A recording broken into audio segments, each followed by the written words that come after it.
What is up, everybody? It's Dr. Vibe here, host and producer of the award-winning Dr. Vibe Show, the home of Epic Conversations. I'm the host of Epic Conversations. As always, I'd like to say you're blessed, highly favored, a magnet for miracles, and a solution for someone's problem.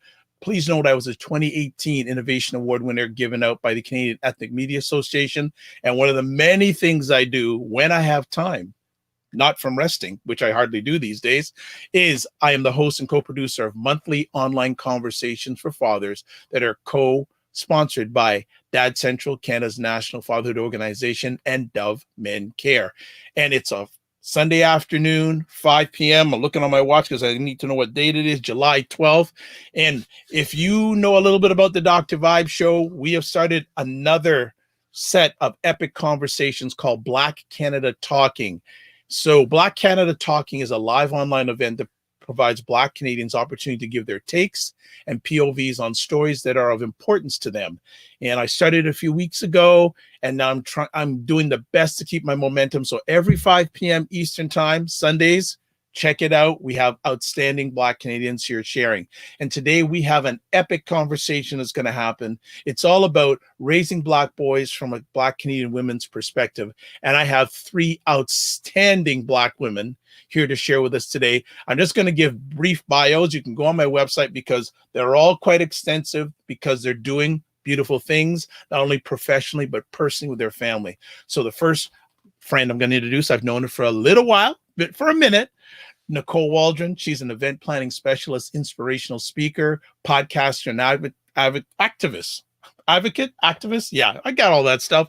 And she works tirelessly for the betterment of her community. She believes in partnering with various individuals and companies that work to enhance the lives of others. Ms. Nicole, how are you? I am good, Dr. Vibe. Thank you for having me on. Well, it's about time. You've been like invading all my live streams for the last They're so good. week. So it's finally wonderful to have you finally on and sharing with the audience today, and looking forward to, you always have epic conversations to share. So it's par for the course. Next up, we have Tanya Hales, and I had the pleasure of meeting her at least this way the day before Father's Day. Myself and Tanya were interviewed by Angie Seth from CTV National News, or CTV News Channel, talking about Black fatherhood, Black families, Black parenting, Black motherhood. And Tanya really knocked it out of the park. And a little bit about Tanya: she's an award-winning event planner and creative storyteller using various mediums to evoke emotions, create change, and magnify moments. She's also the founder of Black Moms Connection, an online global village of, check this out, family, 15,000 people, and a nonprofit providing culturally relevant programs and resources to educate and empower the Black mother and her family. Welcome for the first time, but not the last time, to the Dr. Vibe Show, Tanya Hales. How you doing? Hi, how are you? Thank you for having me. I am. Oh, great to have you back. It's great to have you today. How are things with you? Good. Just trying to beat the heat and, see what these Wi-Fi settings are going to be like. I'm online, kids online, everyone's online. So that's my life these days. Excellent. Well, thank you for taking time out of your positive, productive schedule to share with us today. And then finally, we call this Black Canada Talking. So Black Canada is not just concentrated in Toronto, Montreal, and Atlantic. So I've gone way out on the left coast for this lady. She is on the left coast on Vancouver Island, in Victoria. I had the pleasure of being on a conversation with her about a week and a half ago. I hosted a conversation, and this lady was dropping some serious knowledge bombs. So I said, I got to get her here some way, somehow. So we have Dr. Lisa Gunderson, is a award-winning educator, community speaker, organizer, leader, and an equity consultant and trainer for various institutions in Canada and the United States, focusing on issues that impact BIPOC. Now, who knows what that acronym means? Not the ladies on the call. Does anyone else know what that means? Probably not. So it's Black, Indigenous people of color.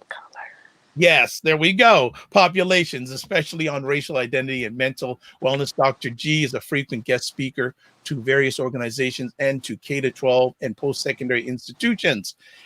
For the first time, and definitely not the last time, welcome, Dr. G. Hey. Hi, everyone. From Victoria. Yeah. Ooh, West Coast in the house. Left Coast. And do you like the hat that you're putting on today? Is that real or what, folks? Oh, yep, that's right. Well, I am so glad to have each one of you. And before we So really honored to be here. no problem. And people who are watching live, please put your comments in. We'll be putting them up in real time thanks to BIA Media. We've got Claude Diamond from, I don't know, Arizona, California. I don't know. Sarah Youngo is in here from Ottawa. Please put your comments in. Serena Wills from DC. So people are in the house today. So before we get into our real conversation, just want to check in. How are each of you doing, like really doing right now? Because it's been an interesting 2020. No one wants to go. Okay, I'm going to go Nicole. I'm going to pick Nicole first. Oh boy, always putting me in the hot seat. You know what? I'm better today than I was yesterday. Okay. And it's been a wild ride the last couple months. It's been a wild ride the top of the year, but we have learned how to bleed while leading. As we're bleeding while we're leading, and and continue to heal. So I'm doing better. I'm doing better. Good support systems in place. Excellent. Okay, Tanya, you're next. I kind of echo Nicole. I think it's day by day. Sometimes it's even hour by hour. You can start your days off feeling like, okay, I'm going to do it today. I'm going to be productive. And then it doesn't take much, I think, to derail and just figure out like what your capacity is. Friday, I was just beat. All these conversations that media wants to have about talking about race is great, but we've been talking about it, and so it's been a very very exhausting, I'd say 6 weeks, but then again, it's also been a very exhausting year. So just trying to take breaks and find self-care by any means necessary. Wonderful. And I want to also shout out from New York City, Kevin Messam. How we doing? And also all the way from Edinburgh, Scotland. Woo. Fraser. Wow. House. So there we go. So we're not only on 2 different countries, we're on 2 different continents right now. You ladies are putting in the fire. Dr. G, how you doing? I described it recently to a friend that I feel like I'm on the downside of a roller coaster. When you go up on the roller coaster and it's like, that's how I've been feeling for the past couple of months. That is just going like that. And I'm waiting for the place where we enter. So it's just been a lot. We've had in our family, I have a grade 12 who graduated in 2020. And is heading out to Cali for university. Wow. There's a lot going on, 4 birthdays in COVID style. And like the other lady said, the media and what's happening within our communities out here, it's a lot. But the roller coaster analogy, that's like the best one. And some days I'm gripping and other days I'm like, yeah. So. Okay. Yeah. Well done. Well said. So let's get into our first conversation piece today, ladies. What are some of the challenges raising a Black son or Black sons, not only traditionally, but also what's it been like in 2020? So it's a 2-part question. What was it like before 2020, and what's it been like since 2020? Is this for anyone? Yes, you're all gonna answer anyways. Okay. Who wants to be brave? I like to create brave and safe spaces. Okay, I'll go. Okay. So my son is 7, and the challenge is, so I'm also a single parent, and I know that within the Black community, there's always tons of feelings and thoughts and opinions about women and their ability to raise boys into men. I'm very adamant that I am only a parent that can parent from the standpoint of, who I am and what I know and what I believe. I want my son to be happy. I want him to be healthy, both physically and emotionally. And I do what I can to make sure that I'm creating a good life for him. And so, there's definitely challenges with that, because I know, you know, at some point in time, society is going to stop seeing him as this cute little, you know, preschooler, or not quite preschooler, but, you know, 6-7-year-old, and they're going to start aging him and start assuming things about him. And so really trying to protect him from that as much as I possibly can without breaking his innocence, so to speak.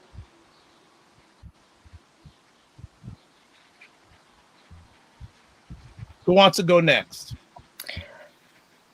Go ahead, Dr. G. We both breathed at the same time. I could feel you across the country. Oh, God. God. I have two sons, one who's 14 and the other who's 18. And my sons are biracial, bi-ethnic. And so there's an additional layer for me in that piece. And one of the pieces in terms of pre-COVID in the challenges is how to raise my sons to be Black men without all the stereotypes and the boxes that society, and especially I feel a white supremacist society, puts them in. And so there are two pieces to it, right? It's the racialized aspect of them being Black persons, and then it's the other piece to it of being men. And when you put that kind of intersection together, what defines a Black man, and what I really am trying to do and have been trying to do is challenge them in understanding what does that really mean and what does that really look like for them. And as men, how can they use their privilege and their power as men to help deal with some of the misogyny and stuff that especially happens within our community. But at the same time, they're Black men. And so understanding the risks that come with that, and the stereotypes that come with that, and how they can carve what that means for themselves. So a lot of it has not changed, I think, kind of post-COVID, because we've been dealing with these issues for, in my opinion, hundreds of years. What's happened, though, I've noticed post-COVID, is that it's actually allowed a little bit of them being able to communicate somewhat better with one another in terms of other Black young men, because we're all forced to be in a space. And so if they're doing like a Zoom call with each other, everybody knows where they're at, right? It's like, you can't say you're not home because people know where you're at. So in a strange way, it's allowed for there to be a bit more community in one sense. And then of course, with what happened with Mr. Floyd, a lot of youth that they didn't even know were around have come up as well. So I think the challenges are the same, but there's also some opportunities that have come about as well with regard to COVID, which I know we'll be talking about later. No problem. Nicole. Okay, going to take myself off mute. Sorry. No problem. You know, before COVID and after COVID. So if I was to go before COVID, my son's 25. And so there's a difference then and now. So when he was growing up, you know, thinking about the education piece was a part of my thought process. Getting through school, getting through elementary school, what he needed for high school, and preparing to go on after high school, and making sure that he had the right supports and understanding my rights as a parent. Finding the best ways to fortify him as he went through the different processes of school. So that was one part of it. And then the other part, as growing up, the other concerns and challenges is finding mentors. It was always hard to find good mentors and people that will be consistent and that you feel safe with, because you hear all these horror stories. So as moms, you're going, you hear of the Big Brothers clubs and all these different clubs. But as for Black men mentoring young boys, it was so hard to find, and it's still hard to find. People would say that they were going to mentor and they didn't show up, or they were not consistent. So that was another part of it. Also, being a single parent, finances, the sacrifices that you make. Like I knew giving up certain things so that I would be home when he got here. So becoming self-employed, but probably not always having the right resources in place, but doing it anyways because I wanted to be present.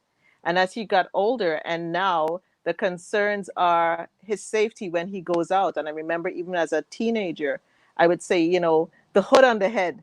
And he'd be like, but I like my hood and it's cold outside. And I'm like, you're a Black young man going outside. they can't see your heart through the hood. They just see the hood. And people have been socialized as how they view Black men. So, it's those things. And now with COVID added to it, it's the boredom, it's the wanting to go out, it's the wanting to see friends, and staying safe with the illness. So that's some of it in a nutshell. That's quite a nutshell. But already there's a number of conversation pieces I want us to dig down a little bit deeper in that. And I know that one of the first times I spoke to Lisa, she talked about hoodies, and it leads into my conversation piece. For those who are foreign to the Black environment, there's something called the talk. And basically what the talk is that we parents prepare their children for the realities of life, especially a life where they'll be in places where they don't see faces that look like theirs and may not get fair and respectful treatment. So I'd like to know if any of you ladies have had the talk with any of your sons, and has there been an additional talk, especially since the goings on recently, aka a George Floyd incident? Who wants to go first? Go, Dr. Lisa. You're on mute. You go this time. You let me go first the first time. No. You're having your own tete-a-tete, so I'm going to let you go. We're loving it. The talk kind of was not much different than earlier on in life. But I actually asked some other questions, like what I recognize, especially with boys, and I learned this as my son was in high school. We brought in a facilitator who really spoke to when boys speak and they want to talk. It's very different. They like to talk to you when they're busy or when you're busy. So that's a great clue for moms. And we had an expert bring us in to deal with that. So I asked him the question, now, when you were in high school, what racial experiences did you have? And the answers I got now are different to the answers I got then. And so I say to any mom listening out there, especially if you have a young man in your household, really listen to what they're not saying, really listen to any change in behavior, because I didn't always catch that he was experiencing racism, because sometimes young men don't want to worry their moms, especially if you're a single parent. Okay. Go ahead. I was going to say, I don't call it the talk. I call it the talks. I think one of the things that happens, it's almost like talking about sex. Like we have the talk, and then everybody's sitting there going, gosh, when is this going to end? Just stop. I think it's really important for us to always have a conversation that's developmentally appropriate throughout their entire lives. And so that's kind of how I've run it in my family. And that's because racism doesn't have a stop date. It's happening all the time in different ways in different spaces. And so we could just be sitting around dinner, and then my young son says to me, yeah, Mom, some kid asked me for the NPass today. And the NPass, for those of you who don't know, is when a non-Black person asks a Black person permission to use the N-word, right? So for me, there's kind of three spaces where this comes up. And the first one is just real life events. We came from the United States about 8-9 years ago. And at the time, Trayvon Martin incident occurred when my son was probably about, I think, 11, 12. And as I mentioned, as a biracial, bi-ethnic man, historically, and how I see him is as a Black man, but he has to define how he sees himself. And when he got killed, I asked him, if that had happened to your one friend who's white, would he have been killed? And he said, no. And I said, what about your friend who's Black? Would he have been killed? He said, yes. I said, what about you? And he said, I would have been killed too. And it was very clear to me, and by how he defines himself and how we define him. And he actually started wearing hoodies then, as a way almost to reclaim. And it was a strange balance, because we also understand his safety, and especially here on the West Coast where there's not a lot of us. So those stereotypes even amplify even more. because there's not a lot of people who have interactions with young Black men. So for me, real-time events provide opportunity to speak, and movies, like we would watch a movie or TV show and then just kick it. Something like you said, we're just sitting there talking, and then all of a sudden, I would just say to any mom out there, if your son ever wants to just talk with you, I don't care what time of night it is, go with that. He and I were up to like 3:00 in the morning, and I was just like, damn, I got work and I know this is not good for his health. He needs to be in bed. But then I'm like, my son is talking to me for 2 hours. I'm going to sit here and just go with that. And for the younger ones, when they were younger, sometimes we use too many words. And so art is a great way. And there's, some things, if we don't want kids to speak, to have them draw how they're feeling. And I found that worked really well for my younger son, who's really kind of artistic too. I could see something's bothering him, and then he draws out what's happening. Or I have a set of emotion cards and I give it to them, and they're able to pull it out. And because sometimes they don't have the language for what it is that they're feeling. So I think those three things, real-time events and movies, songs, things like that, has a catalyst. And then other ways to connect with them besides using our words, I think is something I would give out to moms. Okay. Tanya? Parents in general. Yep. Amazing advice from both my co-panelists. My son is 7, so I'm still in the early stages of where Nicole and Dr. G are at, and I'm hopeful that I can get to y'all level with your sons. For me, I haven't sat down and had a serious let's talk about race conversation. I like to say that my son still believes in the tooth fairy, and I think he's on the tail end of believing in Santa. And I want to protect that for as long as I possibly can. He's there's going to come a point where he's going to be taller than me and have a deep voice and "What's up, Mom?" and all this stuff. And so I want to claim kids being kids and children being children. Society already ages our kids, right? They look at my son, because he's tall and he's eloquent, they think he's like 10, 11, 12. I'm like, he's 7. And I'm very quick to correct people that do that, because I think it's really important that we're just like, hey, no, you're not going to age my son. He's not a teenager, right? Or a preteen. He's not even close. And so for me, one of the conversations we did have was, we went to a new school. He started a new school in September in a very, affluent area, homogenized, not very diverse.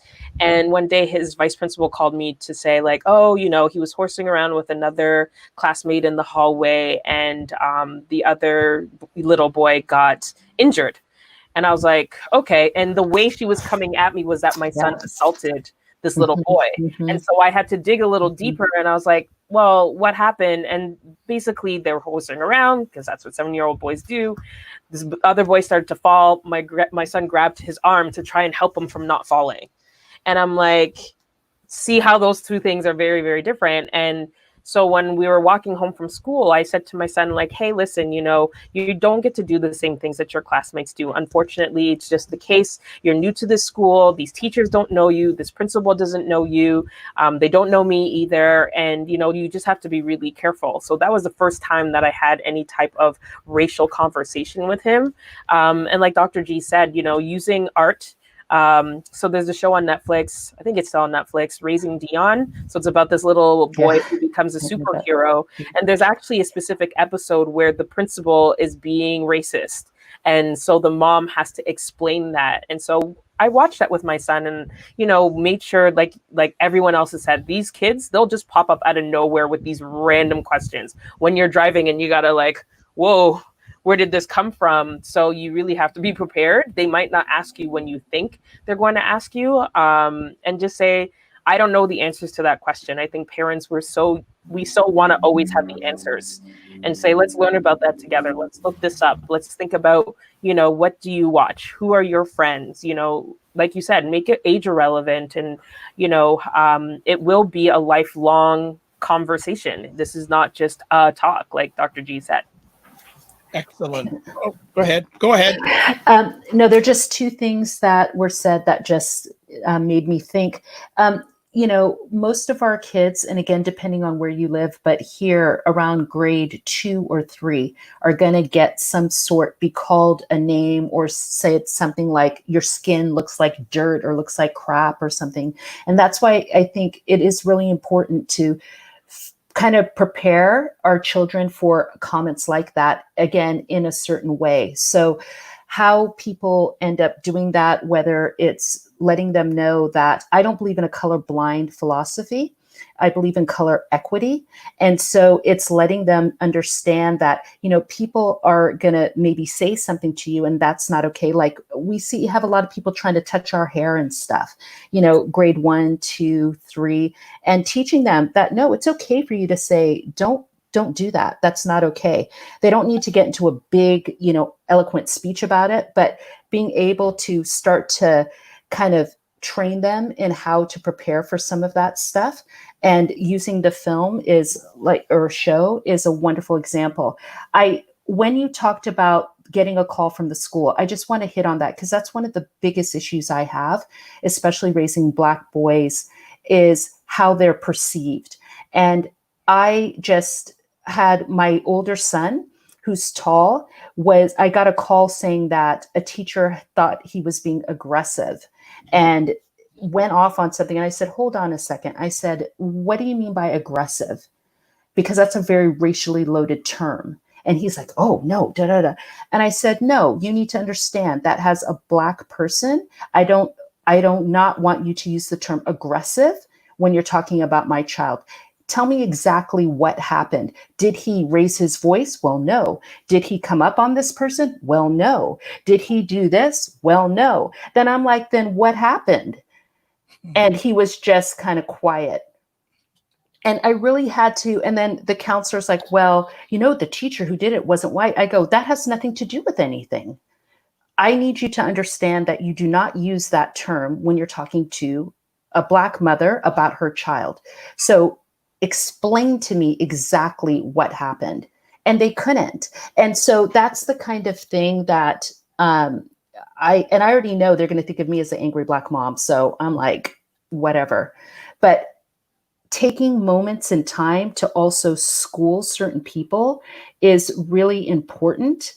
But we have to balance it with, I was being very mindful and careful of balancing it with making sure it doesn't flash back on my son, who has to still be there. So as I'm telling you the story, and I did do that piece, there's so much more I could have done, which I chose not to, because I'm like, my child's got to graduate in 2 years and he's going to need a letter of recommendation and he's going to need certain things. So I had to kind of balance how I was going to be with all of that. And I just am throwing that out there because that does not make you weak if you pick and choose when and where and how to deal with your school and your children.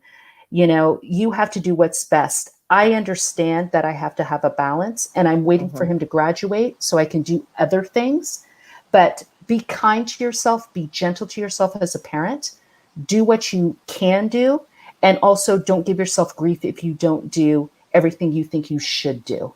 I hope that makes sense. No, it does. Dr. G, when you were dropping, and Nicole, I'm coming to you because I saw both Nicole and Tanya nodding their heads. So, ladies, I know you have something you add on to that, so make it happen. So, you know, I really love what Dr. G had to say, and it was part of what I was alluding to at the beginning. You have to get involved with your schools because they got to know, you know, this personification of the angry Black mom. You know, I got involved with the PTAs in elementary school and in high school. I became the advocate, not just for my son, but for other sons, for other daughters, you know, having the conversations, letting them get to know me so they didn't come at me from a defensive or point of view, and I was very slow to speak and not being offended easily, but not being afraid to know my rights. And it's important as parents, and as you talk to other teachers, talk to teachers who are friends of yours or in the education system. Learn your rights as a parent, so you know when to have the conversations, how to have the conversations, and when to approach. And then and Dr. G's wrapped up everything else really nicely right there. And then to touch on something Tanya said, you know, like, you know, your son having the conversation with you in the car. I will try. I don't know if I could even find the book, but I can find the lecturer who came to our school when my son was at Neil McNeil High School, and it was an all boys high school. And I was purposeful when I chose an all boys high school in the beginning, because some people may think I was a little wrong, but I didn't want him to be distracted, at least in grade 9, with the short skirts and the stuff like that. I wanted him to be focused. I mean, it wasn't a perfect scenario. But what that did was I had to learn how, to think like a man, not like a woman. I had to talk with my man brain on. Boys speak differently and communicate differently than women. And as moms, we have to recognize that.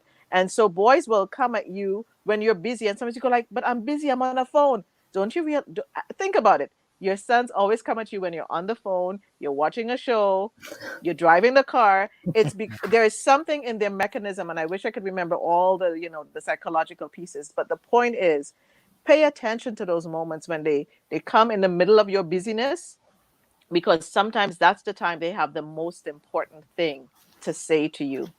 And listen to when they don't, when you ask them about their day, sometimes you have to find new ways to ask them about their day. Don't ask them the same way every day, because it becomes like wah, wah, wah, wah in their ear, So what happened at, school today? Well, okay, but what happened at math class? So be specific in your conversations with your children, and listen to what they're not saying, and listen to their body language. Sometimes as parents, and we, we have all these books and stuff, but it really comes through. I really believe as a mom, and as a Black mom, your community, your village is very important around you. This conversation, like having the conversations with moms of different age groups, coming from different parts of the world with different experiences, it's what helps you to be a better mom. And I think if we have those courageous conversations as moms, if we come out and say like, you know what, I'm not too sure about this today, because nobody's doing it perfectly. I know the things that I consider errors along the way, but those were my learning curves. And now, even with this conversation, it made me stop and reflect about, oh, what could I have done differently? Not better, but differently, because definitely. I would do better. We do better when we know better. So I'm not going to chastise myself as a mom, but how do we help each other along this journey of parenthood, as a momship? And one more thing. Don't ever wish me happy Father's Day. Can I tell you? I can never do the job for a guy. I appreciate anybody who wants to give me sentiments on Father's Day, but especially for single Black moms, don't wish us happy Father's Day. We're not fathers. We can't be fathers. We will never be fathers. All right. I'm gonna shut up on that one. And yeah, we haven't heard from you for a while, but you're doing a lot of head like this. Anything you want to add? Yeah, Nicole and Dr. G are gonna get chiropractic bills from me because the way I'm nodding my head. I'm just like, where's my church? Where's the church collection plate? Like all of it together. Right. Thank you, church fan, Nicole. All of it. Absolutely all of every single solitary thing that they said. I don't need to repeat it because we only have an hour, but yes. Well, hold on. Especially that last part. I told you we may go past an hour. I have a feeling because we just started the conversation. I know we're only at question 2 and it's 5:35. All right. Yeah, man. But so while I have the opportunity, I'm just going to catch up with some comments, especially from Serena Wills. She said here first, yes, you get your day started with this beautiful list of things to do, but sometimes you just have to lay the agenda to rest. Yeah, absolutely. Day by day, and sometimes minute by minute with kids. Yes. He then says, yes, birthday COVID style. We have one over here next month, a Zoom virtual party, and then a birthday drive-through party with social distancing, masks, etc. So seriously, differently times. I want to hail up Joan Pierre as always. Thank you for stopping by. Serena again says, my son is 8, turning 9. As soon as one mom said they are growing out of their cute phase, and even just wearing a hood on his head is going to start looking differently, even though he's just using it because he's cold. Fraser from Edinburgh says, my son, I had Fraser. Okay, hold on. I got Fraser here now. Just give me a second. I'm moving too fast. He says, more of the African Black kids in Edinburgh, some get caught up in the hoodie culture, mixed with white kids groups as it depends on the school they go to in the area. Serena again says, my son is 8 and sometimes he will not tell me things he doesn't want to worry me. Mhm. I told him the other month, more than ever, I need to know how he is feeling. It's a work in process. Mhm. She also says, yes, it's hard when they ask you questions that you cannot answer. She also says, when they come in the middle of your busyness, I will definitely keep that in mind. Ryan Singh says, fathers be fathers. He agrees. And Fiona says, when my son, now 35, was a teenager, we attended Proud Past Promising Future at Harambee Counseling Center. Best 3 months ever to establish great communication through the teen years. So we are caught up with wonderful comments. Keep them coming, folks. Next conversation piece. How much support are you getting from any family, friends, or community as in regards to helping raising your Black son or sons? Are you getting, I know Nicole mentioned a few moments ago about community support. Are you or have been getting that community, family support? Are you getting it? Are you getting enough of it? Is it there when I you don't ask for it? I don't think you could ever get enough. But what I would say is, I was very intentional in the village. I was very intentional when I choose my son's godparents. Um, and I made sure that I had godparents that it's not just, having somebody go there and go to the church or whatever. If something happened to me, would that person be able to pour into my son, be there for my son through thick and thin, be there for me? Like I chose Joan Pierre as my son's godmother. Kwame Williams is my son's godfather. Two people, not just because of who they are in the community, but because of their integrity. And then my family, also there, my mom, my sisters around me, and the extended family, and recognizing that the extended family, not just the blood relatives, but the people who come into your lives along the way, were very important. And the friends that I had. And then recognizing when someone is not healthy for you or healthy for your child, and especially boys, they can become very protective. And sometimes and I will say especially to the single Black moms, especially when you're bringing partners into your life, you have to be mindful of that. So it's all about the accountability piece, finding that other mom that you can be accountable to, but also finding a male person that your son can identify with, that they can either go to or you can go to for advice in those times when you need it. Okay. Yeah, I'll say that same thing. The village is super important, especially when you are a single parent from the onset. And also you have to recognize that your village is going to shift and change as you grow and as your child grows. You're not going to be the same person.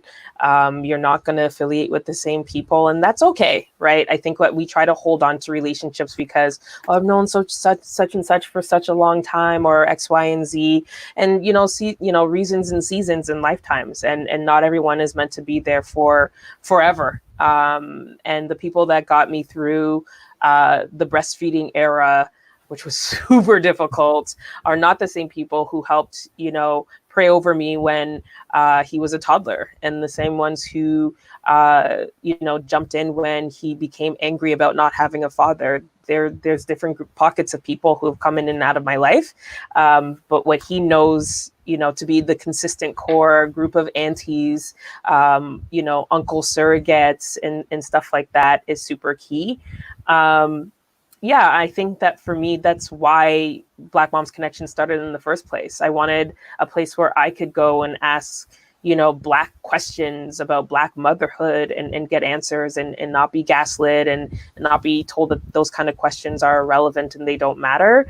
And so I'm happy that BMC is very much the village for some folks. Some women lean heavily into it.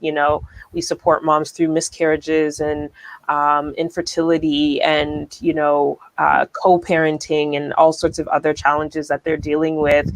For me, because of my kind of status in that group, I kind of like have to create my own subgroup of safe spaces and such. But I'm super grateful that other people have seen value in it, and it continues to grow because it is a safe space for Black moms to be themselves. Wonderful. Dr. G? Yeah, I think I'm going to answer this in two ways. Family, friends, and community are critical.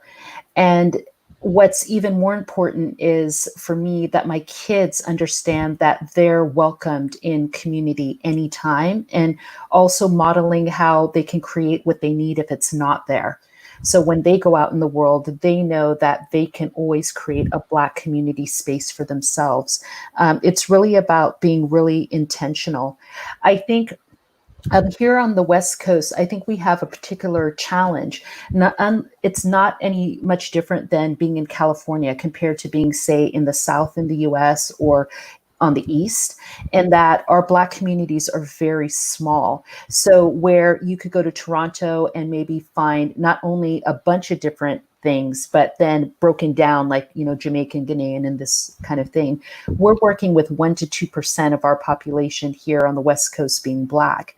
And so because of that, we have to be, I think, very, very intentional and seeking out community. And it's here, which is wonderful. I have found that one of the things that I've noticed is for my sons, because their father is not Black, that I have to be very intentional in finding them Black models and Black male models. And that has been something I'm very sensitive to and aware, and also because they also play sport, and how that interacts, especially as a Black male playing sport and all that goes with it. I'm very, very intentional in looking for Black men who are going to pour into my children a certain type of attitude, a certain type of belief, a certain type of feeling. And so I really am very much looking for that, because I find that it's very important for them to be around young Black men who do not carry on some of the kind of stereotypes that hurt our young people as well. So I'm really kind of aware of that and trying to teach them about that as well. In our community, because there's so many different groups, like in our African Heritage Association here on Vancouver Island, we have 50 different types of communities represented in there. And the beauty of that is my children are learning that we're not a homogeneous group as Black people. We are a heterogeneous group of people. We have different foods, different cultures, different languages, and learning that has been an incredible gift. But it also means we have certain parts of our communities as well that still emphasize certain pieces that I don't want them to take on. And it's, for example, homophobic stuff, transphobic stuff, this idea of what it means to be a man. Like, there's some things that we need to talk about within our own communities that need not to be carried on, I feel like, for my kids. So it's not just about community, it's about certain types of communities that I want them to understand and be a part of, and to know that they can create again what's not there. So there wasn't a really strong thing for young Black men here. So I and a couple sister friends got together to help motivate our men in our community to create that space for our young men. And they've done that. And it's called the Barbershop. And that's awesome. And so I just want to throw out there to anybody, wherever you are, if you don't have what your child needs, never be afraid to try to start it. It really just takes 1 or 2 like-minded people to get together to do that, to make that happen. And it may not even be in time for your child, but for all the other Black children that are coming along the way. It's so worth doing. Just create it if it's not there for them, because they need it. Wonderful. Anything wanting to add on that? That was so, I just want to jump up and kiss you, Dr. G. I wish I knew you when I went to Victoria a year ago. Oh my I would have gosh. extended my trip. So we're going to talk offline. Yeah, because, next time you're going to come into the sister friend group. We got it. We're ready for you. We're ready. Listen, but you touched on something with community that really struck me. And I think it's the part that we miss is culture, and the different cultures that we come from. And I think it's very important that we teach our young Black boys coming up and the one that are men what their culture is, the beauty of their culture, the things that weren't so good in their culture. That's right. I have a Trinidadian background, but my son is Canadian, right? Yeah. But also there's a lot of different history to Caribbean Black men versus American Black men versus Absolutely. Canadian Black men. And I grew up around where Black men were the first Prime Minister of Trinidad and Tobago. You understand what I'm saying? So we grew up with Jamaican leaders. heritage. Exactly. Yep. Our leaders were Black. It's normal for our leaders to be Black. It's only coming up here. Like I was like, what do you mean? You know, it's like a shell shock coming here going like, why is it such a big thing that you guys don't have a Black this or a Black that? We all Black in Trinidad. Whether you're, you know, you're mixed with whatever, whether you're in, it is so important. And the piece about sports, I think, is so integral. I think I learned a lot as a Black mom, and especially for Black single moms, the sports, finding the right sport and finding the right mentors in the sports, because I learned some stuff and I became a stronger mother with my son in sports. I didn't become the, because let's be real, we can be wuss as mom. I don't know if that's a real word, but we can be kind of like mamby-pamby, like kind of like baby them, you know. But, you know, once my son broke a few bones in football and he broke, you know, listen, my son broke his face in grade 9 playing rugby. So trust me, I have become a robust mom now. After that, there's nothing after breaking your face. And then I love the part where you talk about the men and the support system. I think also teaching our young men to be gentlemen. You know, I love women's live, but sometimes it challenges me. I still want my son to be able to open the door. I still want my partner to open the door for me. I still want him to be a gentleman, pull a chair, good morning, good evening, thank you, take off a hat when, you know, those little nuances that make them men of value. And I think we need to find those men who have those values. And I look to married couples as well. I don't look to single parents. I look at Joan and Tony, and I look at how Tony raises his daughter. What kind of son, what kind of husband? Somebody said, what kind of husband is your son going to be? And that made me stop and go, oh boy. Because as a woman, what kind of husband do I want? So I got to raise the husband for somebody else's daughter. I'll leave that right there. You're dropping the mic, Nicole. Dropped it right there, Brandon. Yeah. And you go ahead. Anything I think and both Dr. G and Nicole touched on this, is the dearth of mentorship from Black males in the Black community outside of sports. I was so adamant for so long not to put my son in basketball because I feel like that's such a default thing that we do. Is just like, okay, well, that's because that's where the Black men are. They're playing basketball, they're coaching basketball. And I didn't want him to then be this kid whose whole life was wrapped up in basketball. Then the Raptors became the champions. And I was just like, oh, and that defeated the entire purpose. So then he became basketball obsessed anyways. But at least it was external and not just like driven by this whole like, oh, you know, it was him who, my son, I think he was in grade 1 at the time, who was like, Mom, can I play chess? Absolutely. Right. And he was in karate and he tried it out. He did soccer. Like, I want him to try different things. I didn't want him to be a mini stereotype because then it becomes that much harder to break it when they're older. Even Big Brothers, Big Sisters, I loved the organization. It was one of my first jobs out of college, but I think you can only sign them up when your child is 7. And so for me, I'm thinking of like, that impact of the age of how important it is between 3 and 7.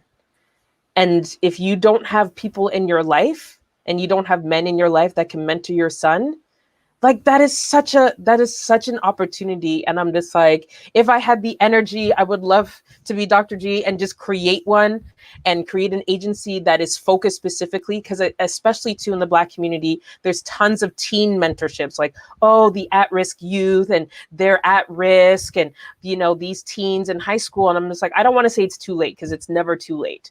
But if we were just able to have an organization that could get to these kids when they're 5, when they're 6, and really work on their emotional intelligence, and as well as their physical abilities and the culture, right? Like those are the things that I would love to see. And I know that there's tons of groups, Ujima House and Young Potential Fathers.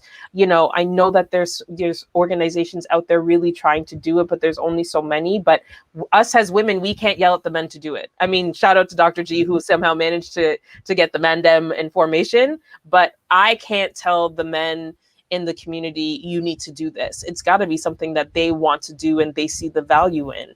And so that's what makes it really difficult. And, I remember even reaching out to other males in my life and stuff like that. And it was really difficult.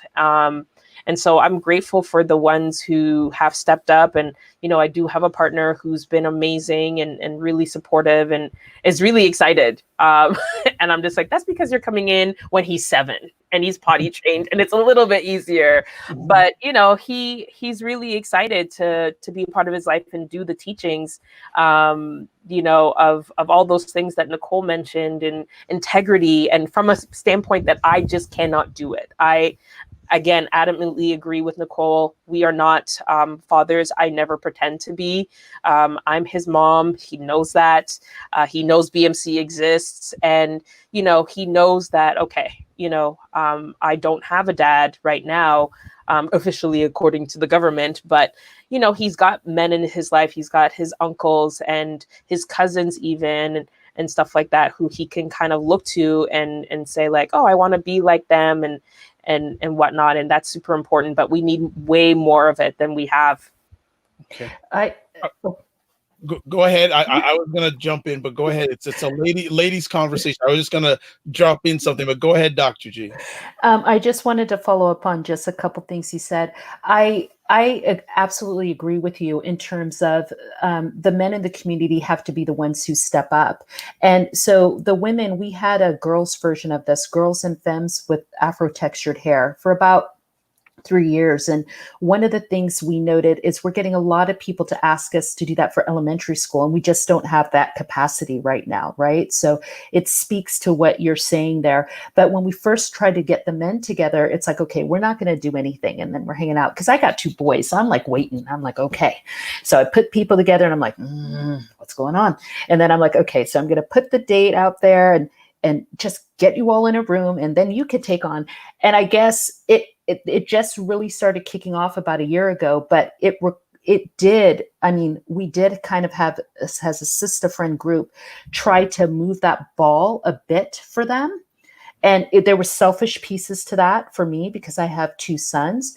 But then I said to them, this is all we can do. We are not creating this because I don't understand what it means to be a Black man. I don't walk in that space. That is not my lens. Mm-hmm. And they need you. And now I'm leaving it up to you. And so I know that there's a couple people, it always seems like a couple people who step up. And there's so many more that I hope will join with that.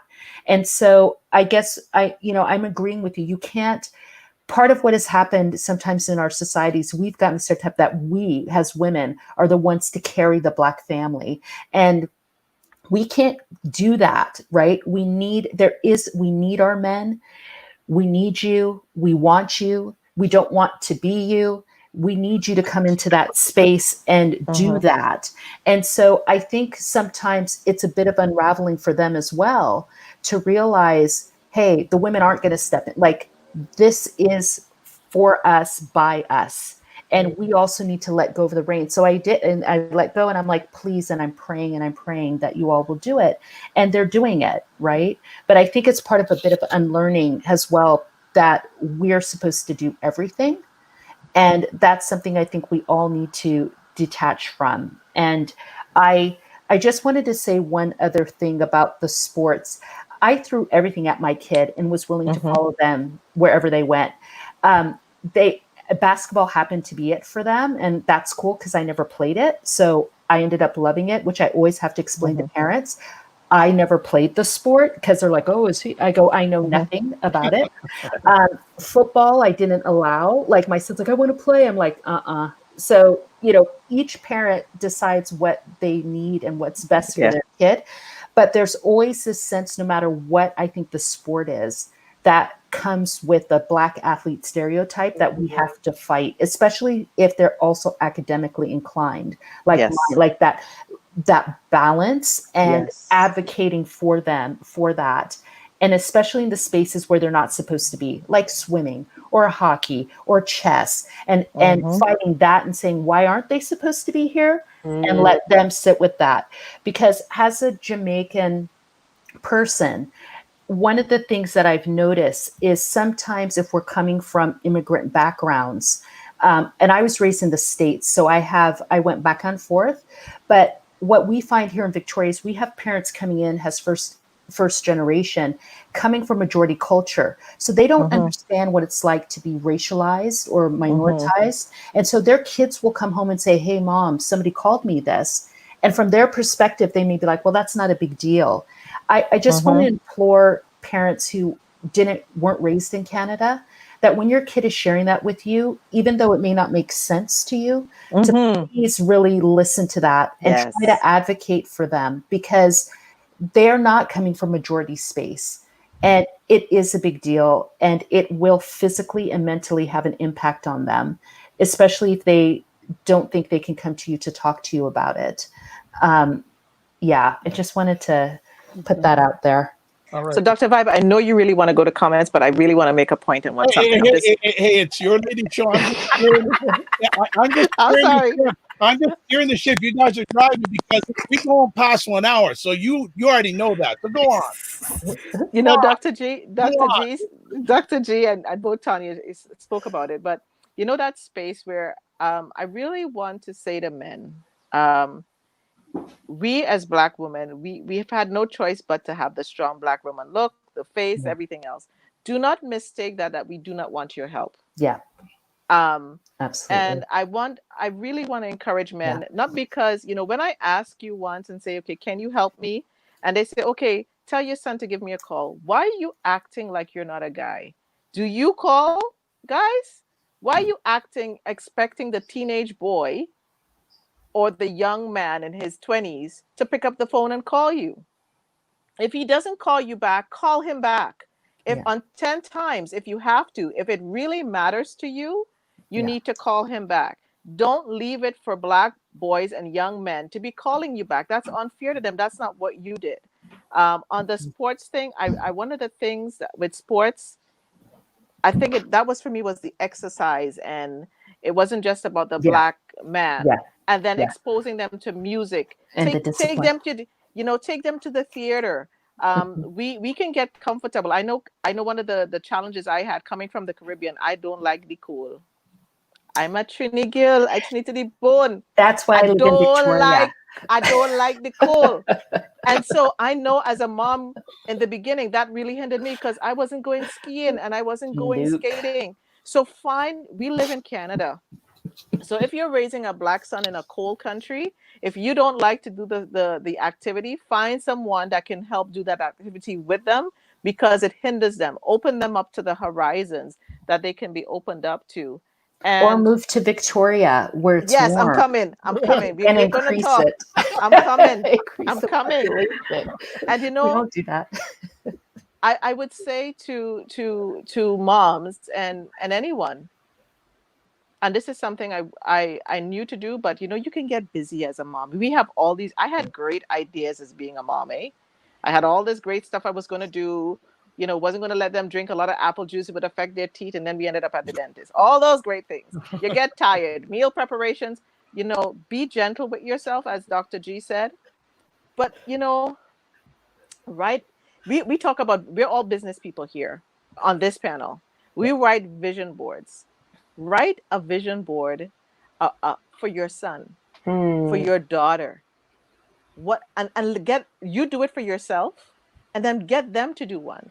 Show them what that looks like, because every year let them revisit. What are their goals? Do they want to read 5 books? What do they want to learn about? The history, economics. So you're building that business leader in them. You're building, generational wealth and education and thought processes. And I wish I had done that more. I knew what to do, but I forgot and I got tired and I didn't ask for help. So sometimes you got to stop and say, you know what? I'm getting depressed. I'm getting tired. I'm getting overwhelmed. I don't know what to do. somebody in the village, please help me. Yeah. Because and Teach if you them how see to the reach for mom help. looking strong and not asking for help, any mom that isn't asking for help, you as the village needs to step up and say, Nicole, Mm, you looking good, girl. You got all Yeah. this kind of stuff. Dr. G, Yeah. Tanya, you're rocking this black mom thing. They see you, T, going out there getting some money and stuff, and like they forget like T is a human being mm. that has energy that can be depleted. Ask us, what do you need? How can I help you? And listen to what we say and listen to what we don't say. Yeah. Yes, I That's love that. yeah. I love One of that the too. things that you just I really like, I know, Dr. G, these comments, they're super great. And I actually will refer to one. Someone mentioned swimming, and Nicole referred to it too, especially being here, right? Mhm. We live in Canada. Summers is when these white kids go to the cottage and they're in summer camps, and we have to teach our kids how to swim. Even if you don't know how to swim, you should learn too. But at the very least, please put your kids in swimming, and like you said, expose them to Amen. all these things, the skating and these are the activities that their classmates are going to do. And if they can't do it, then they're going to be left out. They're going to be left behind. They're going to feel like outcasts. And if they're already they're already the chocolate chip and the cookie in their school, then they're not going to, you know what I mean? So like we have to, like Nicole said, like we have to get out of our own mentalities about what it means to do Black things. I know in the summer we love a boat cruise. I know vacation only means going back home to the islands. No, go camping up north. Go rent a cottage. Go walk along the lakes. Go for a hike. Get them a bike. Do the things that they want to do, not just what you think that they should be doing as Black kids. I think it's important both. They need both the Black culture. They need to know who they are. They need to be able to stand strong in that because they will be attacked. However, we are raising these kids in Canadian society, and we know what the definition of Canadian is and what those activities are. And we have to make sure that we are giving them a chance. I took my son I signed him up for those City of Toronto things, skating. He hated it. But it could have been the teacher. It could have just been whatever it was. And so, I have a friend of mine, he takes his son skating. My kid and his son are the same age. So he takes them.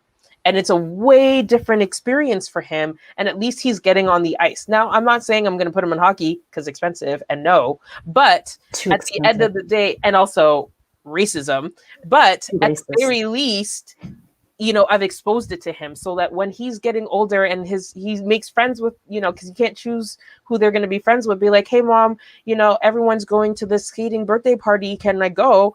I want him to be able to go and feel like he can go. Oh, okay, there's a swimming party in the summer when we're allowed to, not be socially distant anymore. Can I go? Yes, I can feel confident in him going and having a healthy respect and knowledge of the water. We have to do these things. Like it's not a negotiable, unfortunately. The swimming isn't, because that's to me not a sport, it's a life skill. Yes. It's like driving. You just have to know. It's still amazing to me. My mother grew up on an island and didn't know how to swim, right? Because she lived in the country and stuff. But I do want to say one thing, and that is I'm trying to teach my children and just other Black kids. I have this piece called Black Enough, article thing I wrote, that whatever comes out of you is Black because you are. So I think it's really important for us not to, there's our cultural pieces, but I'm trying to get them to understand that Canada is a multicultural country, and they often say, oh, Canadian this, which just means white ethnic that, right? That if you're going to be playing hockey, then that's your right because you get to do that, right? You get to go up the mountains or whatever, that's being Black. Because we have too many kids who think, oh, if I listen to classical music, then that means I'm not Black enough. Oh, if I like country, I must not be Black enough. If I like to eat a croissant, then I'm not Black enough because it's not chitlin. And that's just buying into that white supremacist ideology of Black people have a way to be, and we measure each other on that mess. Yes. Right? Like, do you dance like a white person? Like that kind of stuff. that we need to just dismantle all of that. That if your child is a Black child, whatever they do is damn well Black enough. You know what I'm saying? Like, so, yeah. Amen. I know there's a third question there somewhere. Not the actual applause. Don't kill me.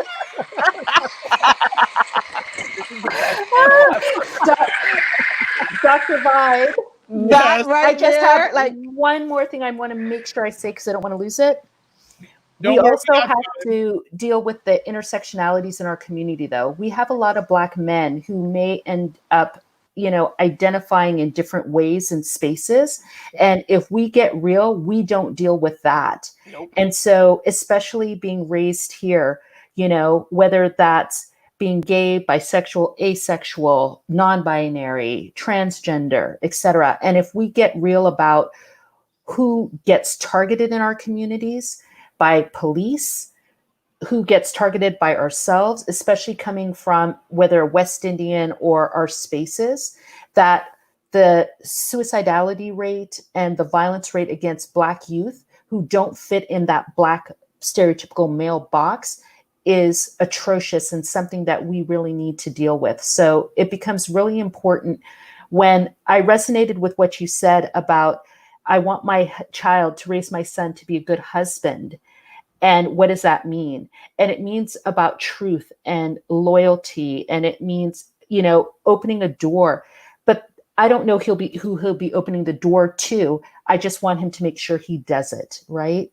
Like, are the values and the things that we want our children to be raised with, they can be for anybody. And I just want to make sure we don't miss that point when we're talking about our young sons, because I think that's something that really keeps a lot of them on the DL. Okay.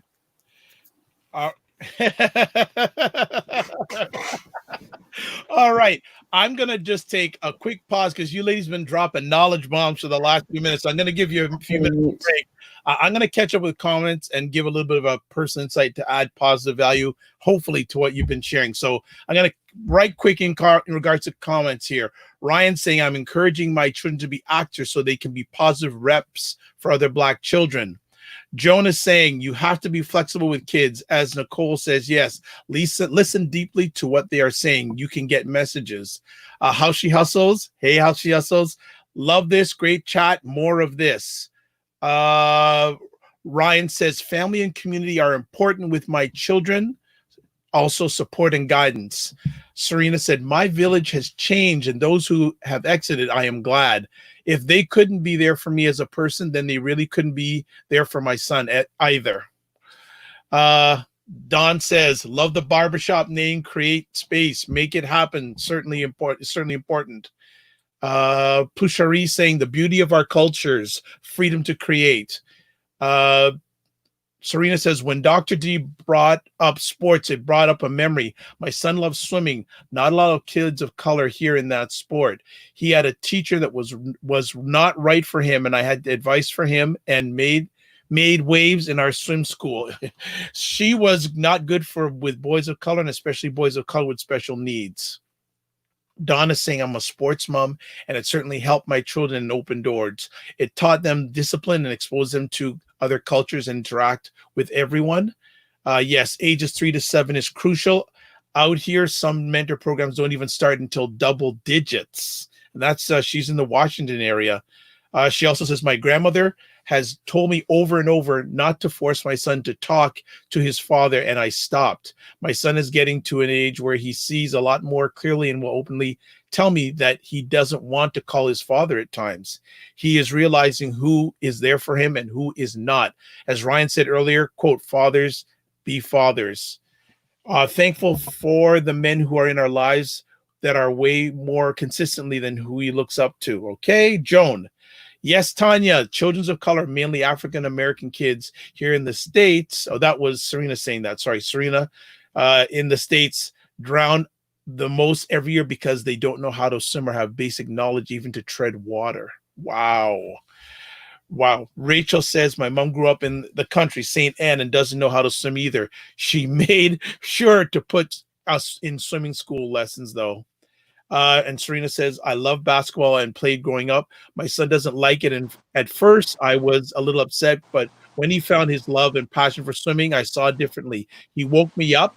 I want him to do what he loves to do and not what I loved growing up. He's going to break down barriers with his love of swimming. Maybe inspire more kids of color to get out in the water and learn how to swim.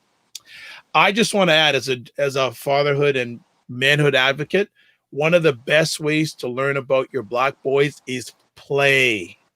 Play is so critical. Yes. And to the point is, and you can tell them that, and I did a lot of refereeing. I did more refereeing than playing a sports, and I love that I was a referee, because taking part in sports for your young boys or your young sons, leadership, how to get along with people. Some of them they're not going to like, how to be disciplined. And the best lessons for me that are learned from sports is how much sports is no different than real life. You're going to have to work hard. You're going to have to work with people. Some of them you like, some of them you don't like. And with the fatherhood piece, a quick thing I say to every father is I say, look, if you have a son, especially a son or a daughter, you're not going to probably live as long as they are. And hopefully after you're dead and gone, they're living in a house. And let's hope either it's a house, apartment, condominium. Hopefully, they're going to have a picture of you in that house. And then if someone asks them who is in that picture, what are they going to say? Love it. I love it. Love it. Love it. So much. Yes, absolutely. So, And I think that that's part of it when you're a single parent. And a lot of times a lot of moms get accused of poisoning their sons or their children against the dads, and I'm just like, kids are smart. Kids can pick up on things. They know, especially if you're just like, okay, it's Sunday, it's 12 o'clock, your dad's going to come and pick you up. He doesn't roll in until 1 o'clock. Maybe he doesn't roll in at all, and he does that once, he does it twice. Like, what do you think he's going to be able to, what do you think that child is going to pick up about you? That they're not important to you, that you're an afterthought. So, it's not so much, yes, I will never say that there are no Black mothers who are angry and frustrated at the plight of the relationship that they have with their co-creator. But I'm just like, more times often than not, it's the kids figuring it out for themselves. And I'm just like, at the end of your life, do you want to be surrounded with love and have your children in front of you and beside you, or or the opposite? And that's a choice, and you're the adult in the situation, right? Like, if your child doesn't want to hear from you or doesn't want to talk to you, then you have to work doubly hard to fix it. It's up to you to fix. And it, all the blame that Black moms get in terms of, or Black single mothers specifically get in terms of like poisoning these children, etc. I'm just like, these kids see so many things, they observe and they absorb. That's why it's so important for me to advocate for my son to be emotionally healthy, right? Even the other day, he was just like, Mom, you're really hard on me. My son is 7. And I was kind of taken aback. I was just like, well, this is a very grown-up thing for you to say. And so I was like, okay, well, let's have a conversation about that, and we did. And I've always said, like, hey, you are allowed to be angry. You're allowed to be hurt. You're allowed to be mad. You can say whatever you want to say about me in your journal. You can talk to any of your aunties and uncles about me. You're just not allowed to be disrespectful, right? That is the thing. That has been the rule in our house since you could talk. And I think that is probably the best thing I could possibly do. I never speak on the person who contributed his other chromosomes. I don't speak of him, because he will learn, and by default of who shows up in his life, what that person is all about. I don't have to say a word. And I haven't. I don't put energy towards it. And kids figure it out. I really wish that we would give children way more credit.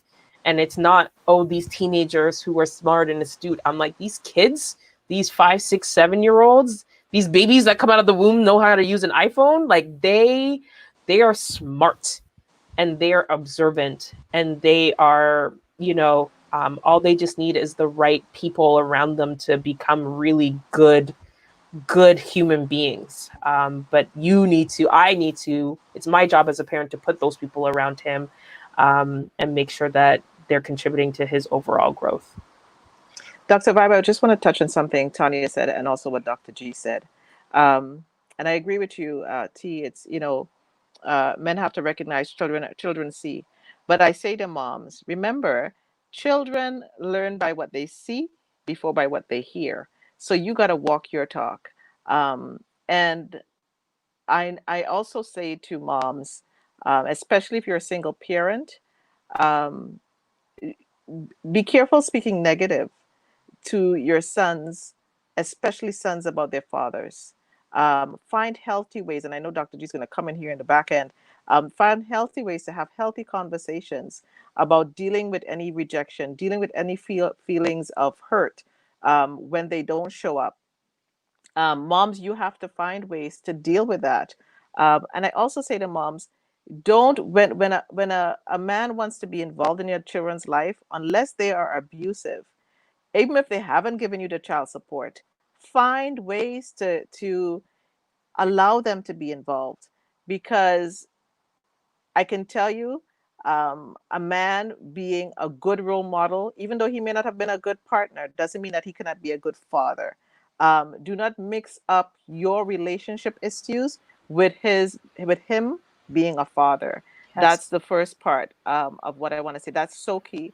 And we have to teach them how to deal with offense, because that's their first thing. How we deal with offense, how we deal with hurt is how they're going to watch it. Dr. G also spoke about, accepting, where they're coming from. I think it's very important, whether you're married or single, that your sons in particular know that you love them no matter what they do. Because your son could be picture perfect today and get in some really crazy stuff tomorrow. You never know what can happen to your child. And so it is imperative from the foundation that they know that no matter what they do, you will always love them. And what does that mean? That your love is not conditional. And if you don't know what unconditional love is, you got to look at it for yourself. And moms, you need to do your own self-examination, and don't put your fears onto your children. That the great example is the whole swimming thing.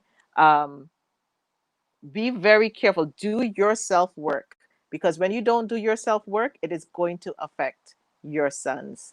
And I know we're addressing sons. I'm not even talking about daughters, because there's lots of programs for daughters, but there's not enough for sons. So let your sons know that you love them, and be very careful in their formative years. Do not dismiss when you see them getting depressed. Do not dismiss certain things as growing pains. Especially boys, we can ignore some things that can look like, which is actually them becoming unwell, and dismiss it. Well, he's just a boy, or he's just a teenager. I caution you, go deeper. Find out, ask them the questions. If you don't want to ask about suicide, do you feel like committing suicide? Ask them, how do you feel about life today? Do you want to live? If you see those depressing things coming, learn about mental health. It is imperative for boys. They go under the radar, and the suicide rate is so high. So don't let it go unnoticed. And if we don't speak about and there's mental health, and then there's mental illness. And I know that's a whole nother conversation, not for today, but I think we really need to be mindful about the mental health of our boys. It's very deep, and we don't deal with it. I do think that's going to be a conversation, and a great one that's needed. Mental health is so critical, and racism plays such a piece in that. And especially Black mental health. There's a reason why we don't live as long. And many of us have been taught also not to go and seek the help that we need, and that's part of it, that we're weak in some way or something's happening. And I like how you said that, I've said to my son, do you need somebody to talk to who's not me? Mm-hmm. And that really was helpful. And he's like, yeah, and was able to get him that space, Unfortunately, he had a friend a couple years back who killed himself, who seemed to be perfect. And it really shook everybody. And you never want to see your child at 16, getting dressed to bury his friend. And I tell you, for the next 3 weeks, I don't think I slept. I'd get up at 2 a.m, see if he was breathing, just open the door, look at him, to the point where he finally said, "Mom, I'm not going to kill myself," right? Like, because everything seemed fine with that child. He did not, there's some kids that I'm like, if I heard about it, I'd be like, yeah, but this kid was not that kid. And so it makes you start to think about your own as well. And I'm already thinking about my son's safety when he runs outside at night. And I just had to have another talk with him. I'm like, I cannot have you running outside at midnight.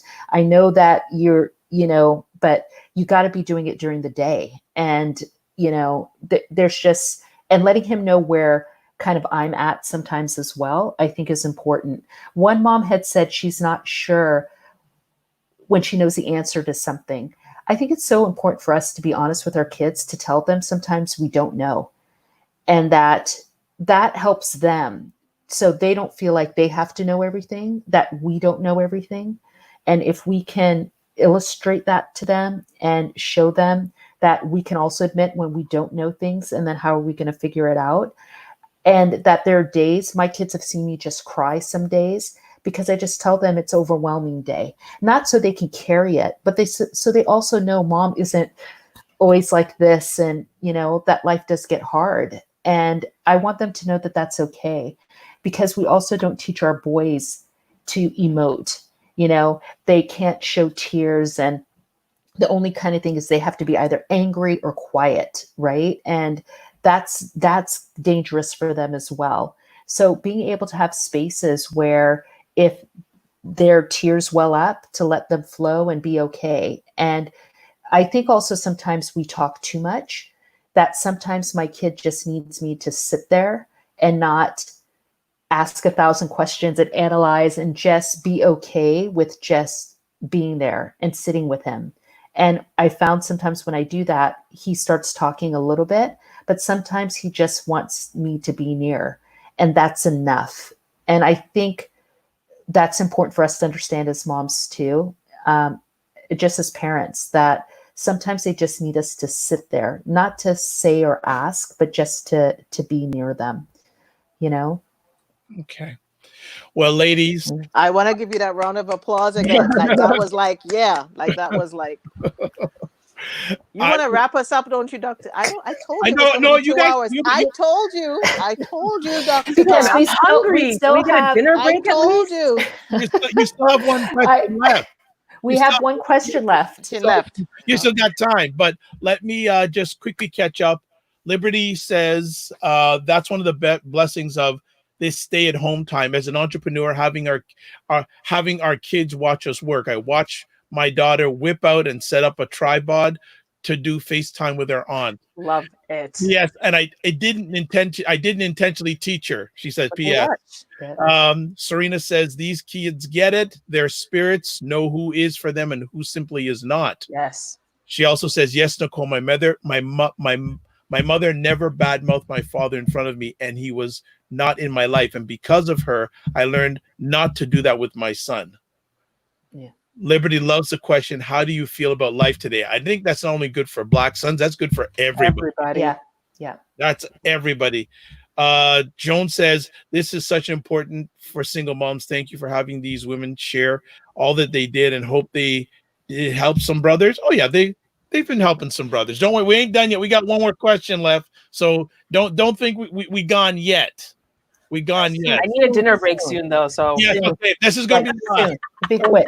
You guys are driving the ship. I'm just steering it. So you can't be that hungry. I can be hungry. Okay, all right.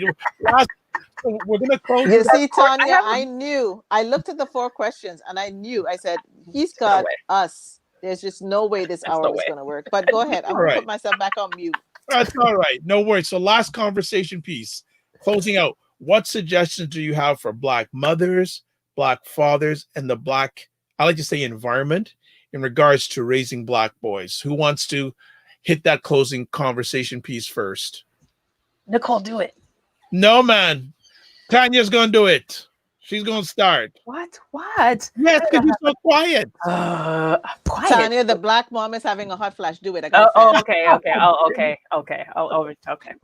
True. We couldn't even let Nicole have a fan for this thing. So my advice for Black moms, Black fathers, the Black community, overall society in terms of these Black boys, I think we just have to change what we think we know.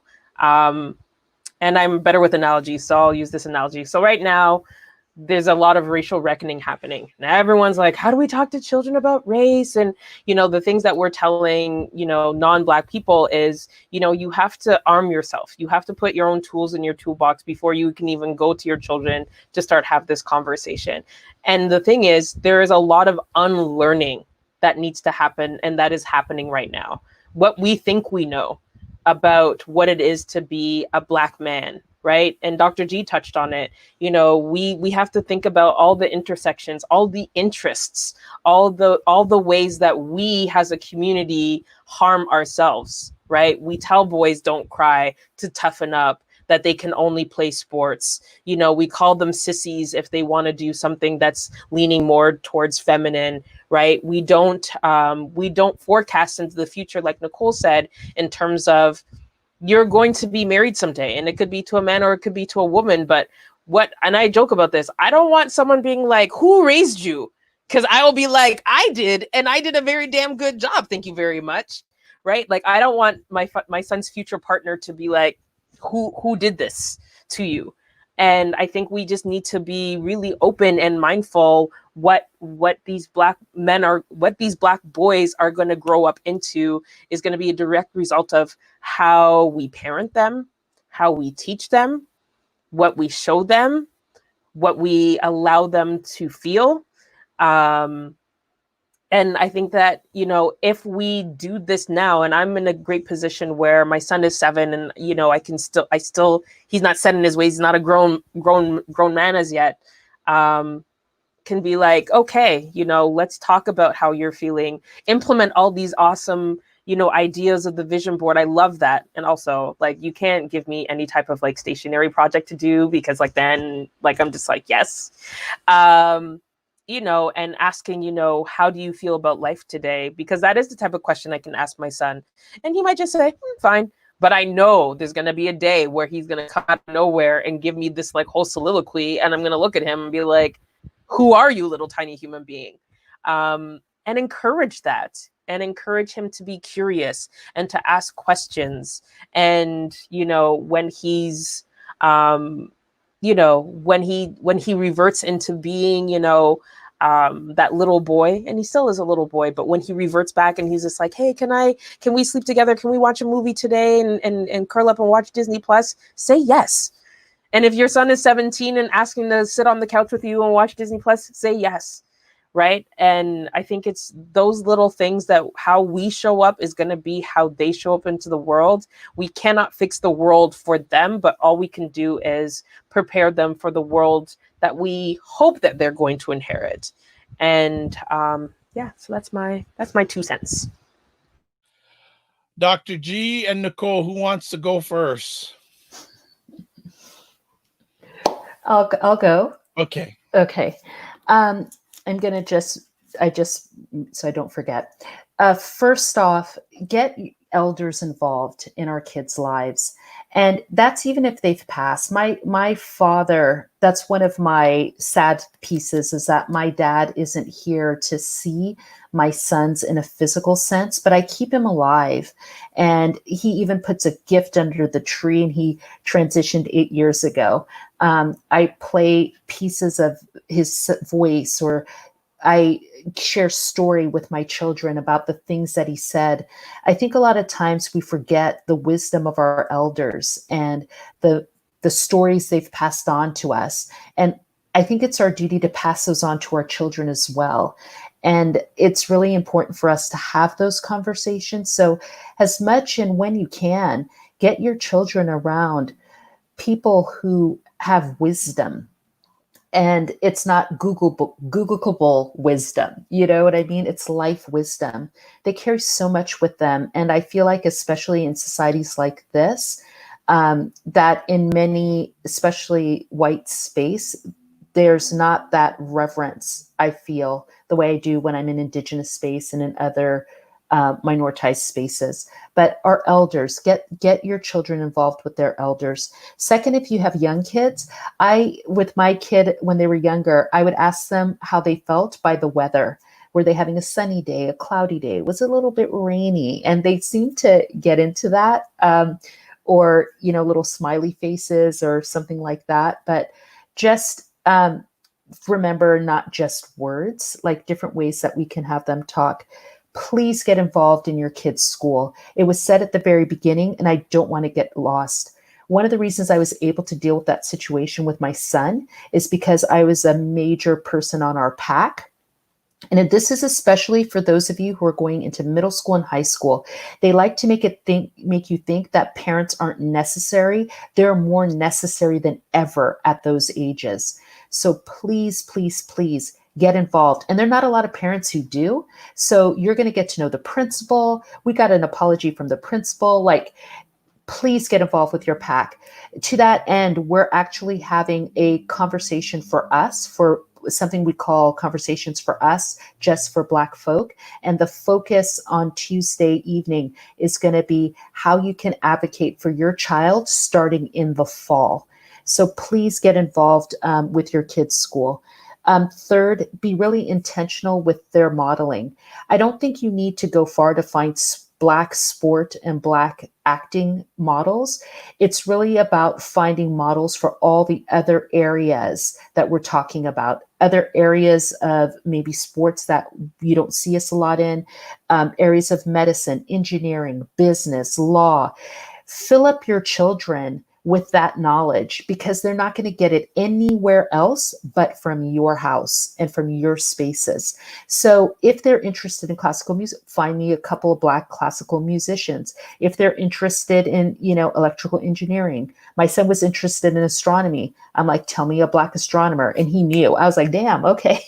Find me a woman astronomer too, right? So please think about adding that. And you can start that at a very young age with the kind of books that you're reading to your children, the kind of shows they're watching.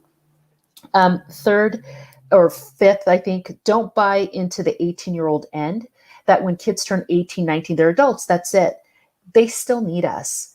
Our children are always going to need us. Our relationship with them is going to shift, and it's going to be maybe less like that and more coming like that. But I still need my dad, and I'm 50, and I wish he was there for me to throw some stuff at him. Our children are always going to need us, and that's part of us being Black families. So this kind of artificial 18, 19, you're out on your own, I don't buy into that at all. I want them to always know they can pick up the phone and talk to me and ask me for advice. They may not take it, but I want them to ask me. So I would say don't buy into that at all. And also that we're raising wonderful Black young men, and the qualities that we're looking for are not in a box. It's qualities that we want all humans to have, right? And I think if you kind of keep that at the forefront, and something my father said to me when I went off to college, is I asked him if he was going to miss me. And I was crying like, Daddy, you going to miss me? Aren't you going to miss me? And he said to me, yes, my dear, but you must go, because you're not mine, you're thine.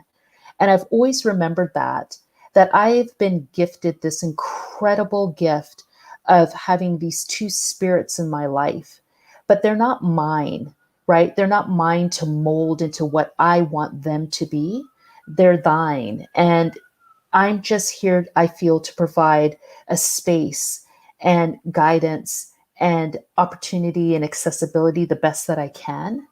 But that's the thing that I just want you to remember, is that how do you see these young boys that you're raising? Do you see them as yours, or as gifted spirits that are in your space for this period of time? And I think if you think about it that way, it can kind of shift certain things. in the ways that we may respond to them, in the ways that we love them. So I just wanted to end with that. Okay, Nicole, follow that up. Good luck. You know what? Tanya and Dr. G were on a very similar tangent to myself. And if I look down, it's because I definitely wrote out some of the things I wanted to say. And purpose, if I were to pick up at the back end of Dr. G, it's about purpose. We are all born with a purpose, and we are a gift to the earth, and we are a gift to life. And so, how do we impart that and get our young ones to know that? And so, the first thing I say to anyone is your values. What are your values? And ensuring that the values that you have and that you would like your child to exude, that you speak about it, and then you make sure that you're acting it out. Integrity, resilience. How do you deal with change? How do you, kindness, what that means, gentleness, what that means. Dr. G touched on what kind of person do you want them to be. So if you know what kind of person that you want them to be, you got to teach them how to be that person. Don't just tell them, show them how to be leaders, how to walk in forgiveness, how to walk in unconditional love. What is that? What does that look like? Unpack it with them. Don't just drop it on them.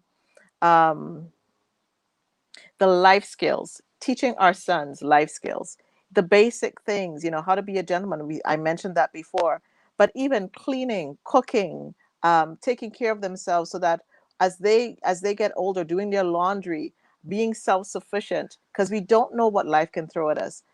You can become ill as a mom. You can become ill as parents. Even as they go off to college and they go off to, getting their own places, you want them to be resilient. What does that look like?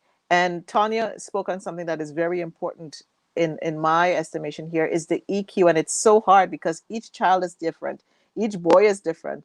So how do you get the emotional intelligence out of your sons, as well as the, intelligence to go through academics, and recognizing that not everybody's a doctor, not everybody's a lawyer, that trades are good, that no matter what profession they pick, make sure they do it well. My grandmother always used to say, if you're going to make sugar cake, make sure you make the best sugar cake that you're going to make. If you're going to be a garbage man, make sure you do it well. It is all about the integrity and leadership.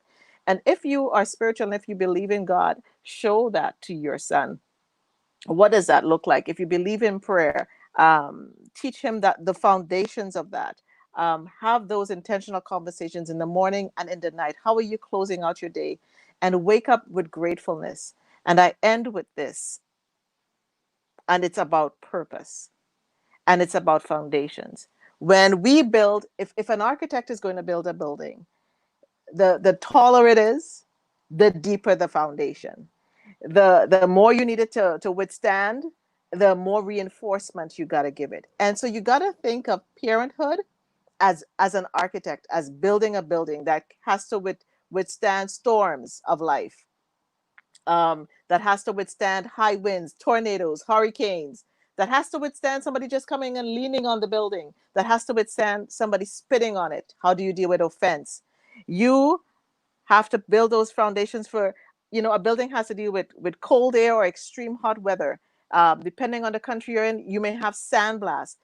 If you think of your life and as your son's life and as your child's life like a building, what you have to do to put in place, and you translate it to their personality and the personality traits and the things that we need, it will make you stop and think. You have to be, and Dr. G mentioned it before, you have to be intentional, and you have to take the same time that you take with other things. You have to purposefully do that with your sons.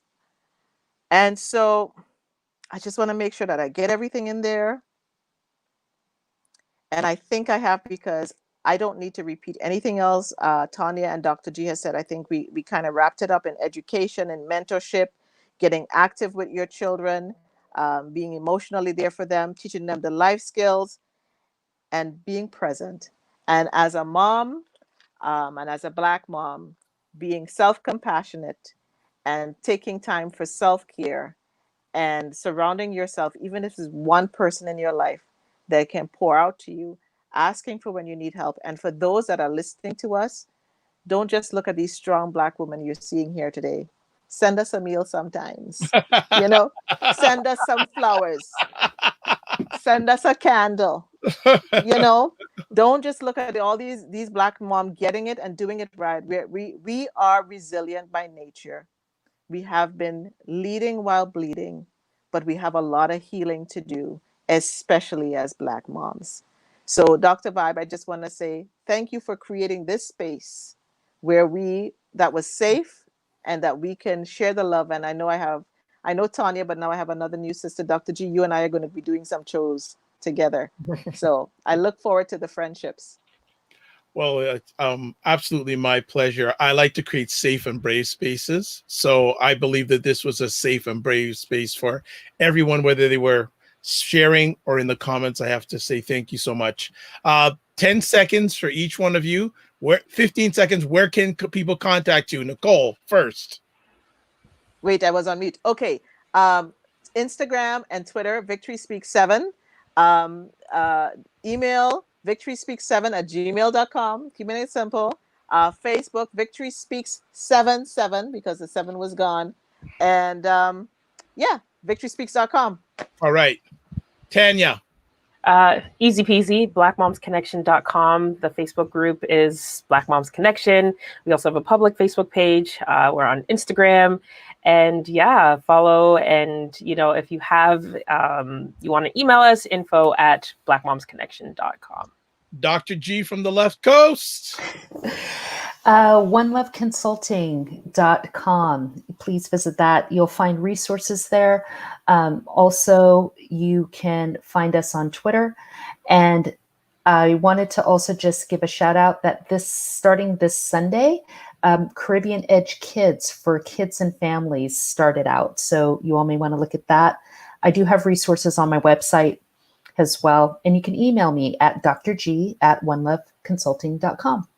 Wonderful. I would like to thank Serena, Liberty, Sylvia, Sarah, Joan, Rachel, so many people, Dawn, Fraser, Ryan, Fiona, Claude. Thanks everyone who watches live or on the replay. It's much appreciated, not taken for granted. As I say, I'm the host of Epic Conversations, and I am Epic Conversations. We just had one right here. And if you missed it, your wood is wet, but that's why there's replays. If you want to touch base with me, all you have to do is go to my website, thedrvibeshow.com. Loved it. And again, this is Black Canada Talking on most Sunday afternoons at 5 p.m. So please follow the Dr. Vibe Show. And if you have any guest suggestions, or if you're a Black Canadian, you want to jump on, go to my website, make a request. I'd like to say, closing out, live your life as a dream. If you can dream it, you can make it. Sometimes you have to get small to get stronger. Block assumptions. And I'm going to say aim bigger, aim better, aim higher, aim wider. But one other thing, and I do parenting courses for fathers. And one of the key things I tell fathers, and this is for all parents, no matter what age your child is, it's not how much time you spend with your child. It's what do you do with the time you spend with your child. God bless. Peace be well. Keep the faith. And also big thanks to BIA Media for another great production job. Bye-bye, everybody. Be well and keep the faith.